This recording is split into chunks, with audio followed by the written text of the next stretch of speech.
NPSIMUN 2015 started off with a good note with excited delegates prepped up to share their views and on global issues with representatives of other countries. The delegates actively took part in a debate and put forward effective points to convey the opinions of other countries. And USA She's Brazil. We are working on a resolution for the biofuels debate, and both of us are basically completely for biofuels and we support biofuels wholeheartedly, but at the same time our countries understand that there are various other problems such as food shortages that really do need our attention.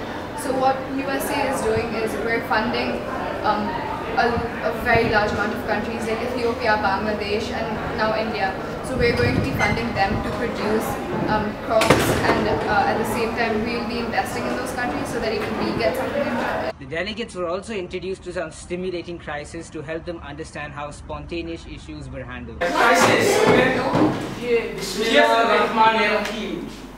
Now, as many of you or most of you will not know, the Islamic State of Iraq and Syria has taken over the Indian subcontinent. It is now the Islamic Republic of India. However, a few hours into the day, we could see that chaos was ensuing. Certain delegates were having trouble maintaining decorum and had to be reprimanded several times.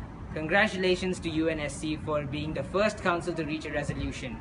We commend the chairs for being helpful and efficient.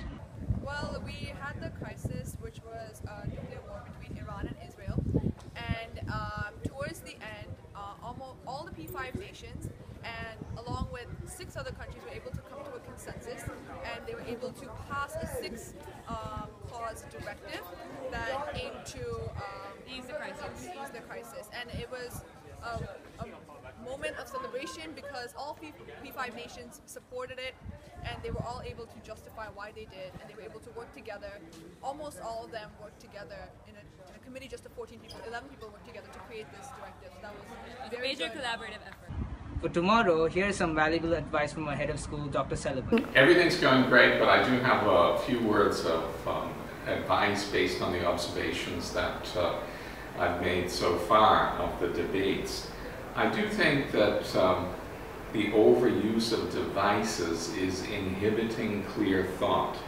People need to think on their feet and listen to other people, build up their arguments, construct something logical in their stance, and base their argument on some clear evidence, being concise and leading with the strongest evidence first.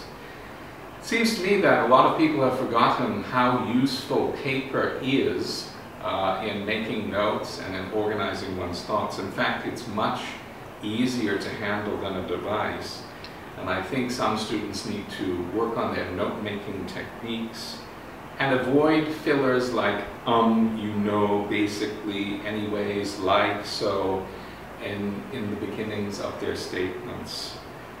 Moreover, I think sometimes the chairs need to prevent terminal drift in the argumentation, getting off the point, which has been observed and in fact complained about in some of these debates. There needs to be some discipline and focus so that the students are actually debating that topic and not wandering off.